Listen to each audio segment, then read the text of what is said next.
I was watching him on TikTok, on a TikTok live, and he was going into stuff. And I said, he's like, I'm offering readings for $50. And I said, I'm going to pay for a reading for $50. You know, I'm just going to do it. See what he says. Homeboy read me to filth. And when I knew, when I tell you, I knew when I knew astrology was real, because this is what he said. He said, did you by any chance, like, did your father pass away, or did he leave like your present home or whatever around the age of 13?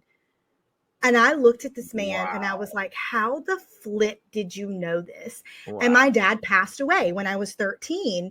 And I was actually the one that found him. And it was like a huge traumatic thing for me that I had to work really hard to. And like my dad and I's relationship was really, really close. I'm going to get teary-eyed. I was very close with my dad. And then like me and my mom had a they were separated. You know, I had a terrible relationship afterwards because I kind of blamed her for not allowing me to see him before he died. They were separated, so we live in different houses, and I wanted to visit him on a Friday, and she told me no. And so we went on Sunday, and then on Sunday he had died, and he had passed away Saturday. And that's what so we had like a whole thing going through.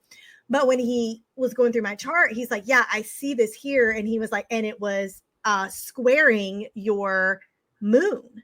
And he was like, which meant you had a lot of tension with your mother, and the relationship with your mother really crumbled. And I was like, what the flip? Like, how did you know this? And then he was like, he goes, I'm assuming your dad had like a Cancer energy too, and Capricorn energy. And I'm like, oh my God. Like, anyways, so then of course I didn't know the time my dad was born, but you can still see what planets and stuff fall in. You just don't have the houses. But yeah, everything he said was like spot on. And he's like, I bet your mom had this. And I like pulled up my mom's chart and I'm like, what the flip? He was doing derivative astrology.